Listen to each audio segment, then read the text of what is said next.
Hola chicos, ¿qué tal? ¿Cómo están? Espero que muy bien, espero que muy bien. Hoy día quiero realizar la segunda parte justamente de ese tema, de las técnicas narrativas. Ya lo habíamos visto en la clase pasada, la semana pasada había dejado pues un vídeo explicando las técnicas narrativas, pero expliqué nada más 5 de las 10. Y hoy día voy a explicar las otras 5. ¿Sí? Técnicas narrativas, recordemos un poco, son las herramientas que usa un escritor, un autor, un narrador. Normalmente lo hace los cuentistas, los novelistas y también los fabulistas, ¿no? Los que escriben fábulas. Y utilizan estas técnicas justamente para dotar la narración de de una distinción para que se puedan pues eh, se puedan distinguir, se puedan diferenciar de otro tipo de textos, como lo son noticias, crónicas y demás textos periodísticos o científicos.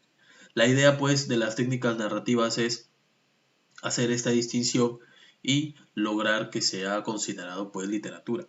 Las técnicas narrativas son mecanismos sencillos y tienen, pues, la finalidad de embellecer la historia y aquí, así que se distinga de los demás textos, como les decía, ¿no? Entonces, ojo, esa es la finalidad de las técnicas narrativas. Su concepto es que pues son herramientas y que ya hemos conocido pues la técnica, por ejemplo, la, hay dos clases o tipos de técnicas. Las tradicionales ya las habíamos visto, son las más comunes, ¿no? La técnica lineal, que está presente en muchas de las narraciones sencillas, cortas, simples, ¿no? Normalmente los cuentos, los microcuentos tienen o son dotados pues por esta característica, por esta técnica, ¿no? El autor las utiliza justamente para embellecer las líneas de esta narración. Después tenemos la descriptiva, que consiste pues en dar detalles minuciosos de las historias, ¿no? Stendhal, gran escritor, decía, el novelista debe ser como un caminante que lleva un espejo en las manos, debe verse reflejado en las obras literarias como a fin de considerarse como una especie de retrato, las descripciones de los personajes como si fueran pinturas, ¿no? El escritor a veces describiendo a los personajes, las épocas y también los edificios, las calles y los ambientes, pues cumple la misión a veces de un retratista, trata de retratar la realidad a través de la descripción. Después habíamos visto la técnica epistolar, que era la de elaborar una colección de cartas cuyo contenido brindar información de personajes y acontecimientos. O sea, la técnica epistolar es contar la historia a través de cartas. Tú cuentas la historia a través de cartas. No es como que le escribes, por ejemplo, no sé, a tu madre por el Día de la Madre. No, mamá, te escribo esta carta para agradecerte por todo lo que significas para mí, por tu amor, tu cariño y abnegación. No, no es de esta forma. Normalmente la técnica epistolar, como dice su nombre, cartas, cuentan una historia, ¿no? Mamá, desde que no estás aquí y desde que has partido a Paita, la vida aquí ha sido insoportable. Mi padre llega tarde a dormir y a veces con olor a cigarrillo barato, ¿no? Por ejemplo, ¿no? Es un ejemplo. Entonces, como que cuenta una historia, ¿no? Cuentan detalles y la técnica epistolar es muy enfática en eso, ¿no? Y pues habíamos visto técnicas modernas, que son más sofisticadas. Alteran el tiempo, la historia, juegan con el escenario, deforman el papel del lector dentro de la historia. O sea, es un deleite leer las técnicas modernas y la literatura. Ahora, vamos a hacer el repaso, son 7 de estas, ¿ok? De estas. Ya habíamos visto dos anteriormente, pero vamos a repasarlas. Monólogo interior es cuando el autor, el escritor, descubre al personaje a través de sus pensamientos. Es decir, los pensamientos que el personaje tiene dentro de la narración se dicen en voz alta, se leen, ¿no? De repente en las obras, por ejemplo, de Fyodor Dostoyevsky, ¿no? Él pone mucho énfasis en los pensamientos, por ejemplo, en Crimen y Castigo, ¿no? Los pensamientos que hacen que después eh, Raskolnikov pues decida matar a la usurera, ¿no? Entonces sus pensamientos como que pelea dentro del mismo, seré capaz de hacer eso, ¿no? Es un monólogo, es un pensamiento y es en voz alta, ¿no? Después tenemos el flashback. El flashback significa abrupta aparición del pasado, significa regreso rápido, ¿no? Flash, rápido, back, volver o regreso, ¿no? Entonces, significa pues regreso rápido en inglés, ¿no? Y significa una abrupta aparición del pasado en el presente. Es decir, está la historia en tiempo presente y de repente el autor recuerda brevemente, ¿no? Es muy fugaz el recuerdo. Recuerda cuando su padre lo llevaba a las peleas de gallos clandestinas, ¿no? Por las noches, por ejemplo. Se acuerda porque ve por ahí algún sujeto llevando una gallina, entonces él recuerda cuando su padre se lo llevaba, ¿no? Al- a las peleas de gallo. Entonces, y después vuelve inmediatamente al presente, es decir, no es no es un recuerdo que se mantenga, sino más bien es un recuerdo fugaz, ¿no? Por eso se llama flash.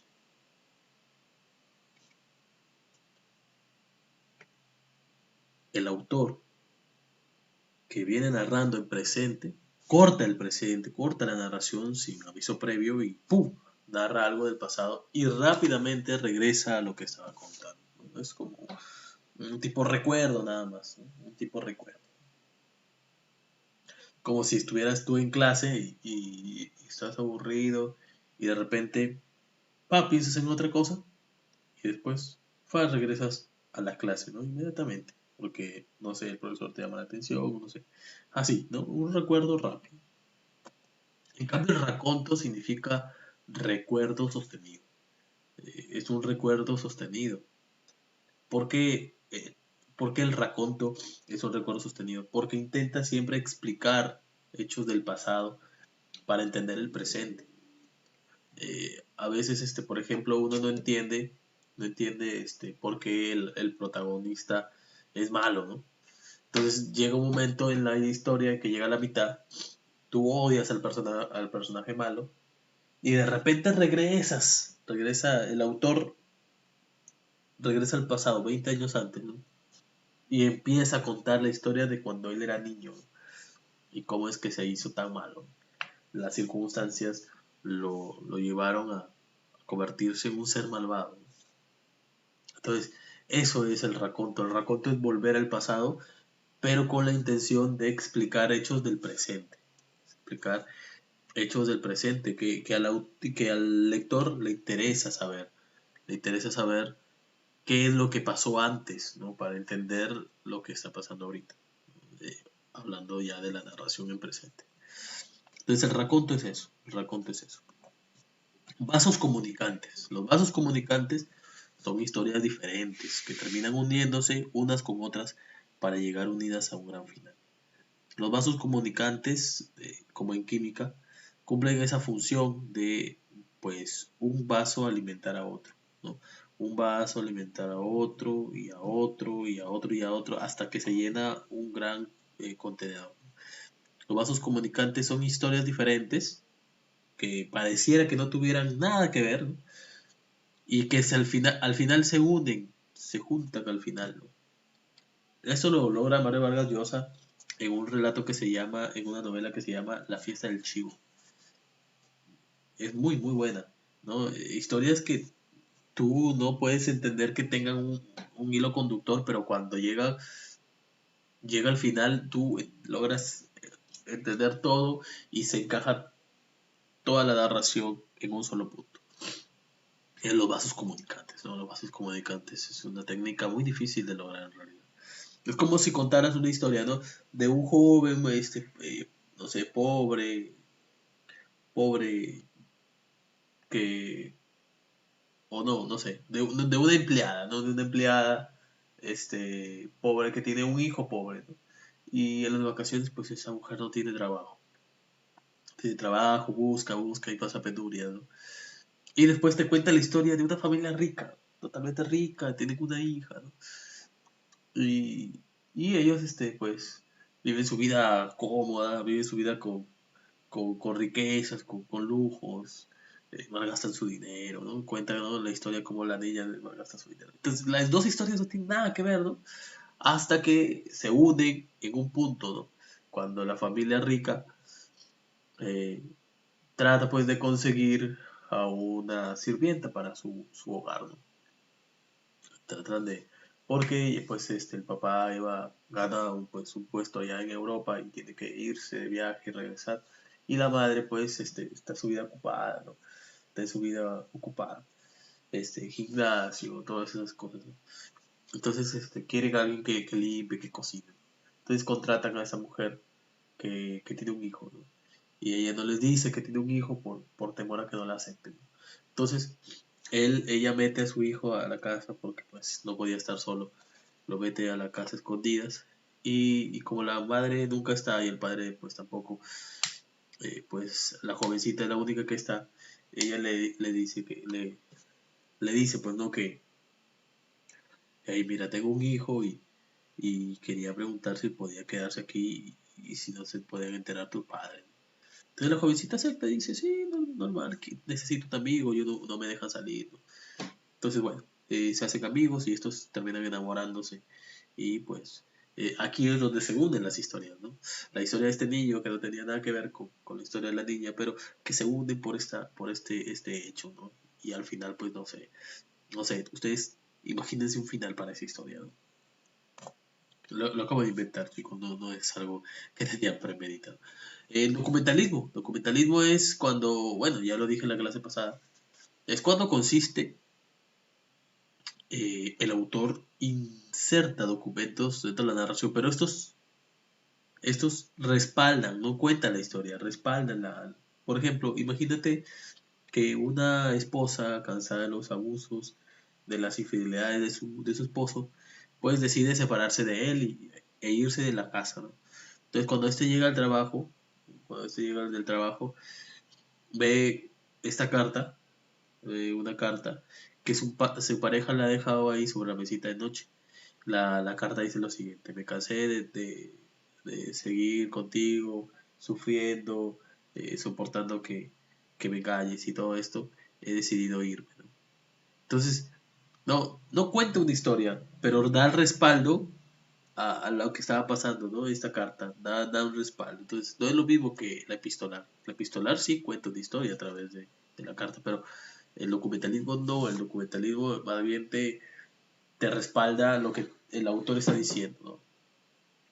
Respalda la posición del autor. Después tenemos el lector comprometido, que es la penúltima, ¿no? El lector comprometido es cuando, sin dejar de mencionar al personaje, el autor te hace sentir parte de la historia, te hace sentir como si tú estuvieras dentro de la historia. Esto lo logra, por ejemplo, hay un relato de Carlos Fuentes llamada Aura, ¿no? Este relato es extraordinario. El relato cuenta pues la historia en segunda persona, ¿no? Y, y como el segunda persona eres tú, entonces tú caminas, tú vas a la casa, tú ves a la persona.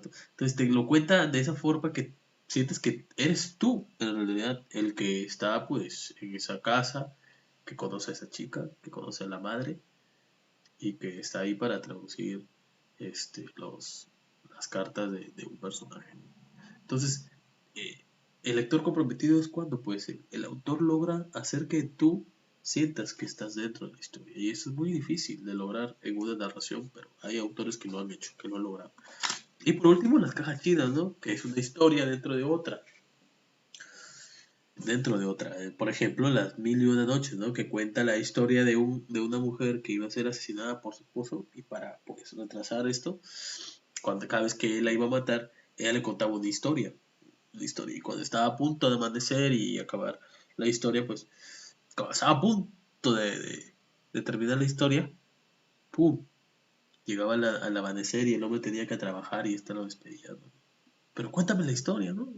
Y le decía, ¿no? Pero cuando regreses. Entonces ya no le contaba el final de la historia anterior, le contaba otra historia diferente, pero que estaba adentro. Por ejemplo, en esa historia había un panadero, ¿no? Y después te cuenta la historia del panadero. En la historia del panadero había una mujer de la que se enamoró y de la que no pudo concretar su romance. Le cuenta esa historia de esa mujer. Después dentro de la historia de esa mujer encuentran a un aviador, ¿no? Imaginemos, ¿no? A un piloto, ¿no? Cuenta la historia de ese piloto. Entonces, nunca terminan de terminar de darle fin a las historias, pero ya como en la historia 4 ya más o menos la historia del piloto, ya le da un final a la primera, y así, ¿no? Sigue avanzando, pero te quedas con la expectativa de qué pasará y, y en las demás historias, ¿no? Entonces, las Mil y una Noches es un relato espectacular, lo recomiendo bastante. Ah, bueno, eso sería todo, chicos. Aquí pueden ver ustedes la biografía si quieren saber la fuente de donde he sacado estas, estas técnicas. Muchas gracias chicos por ver este vídeo, espero les haya gustado y hayan aprendido. Conmigo será pues esta semana o la próxima. Cuídense mucho, nos vemos, chao chao.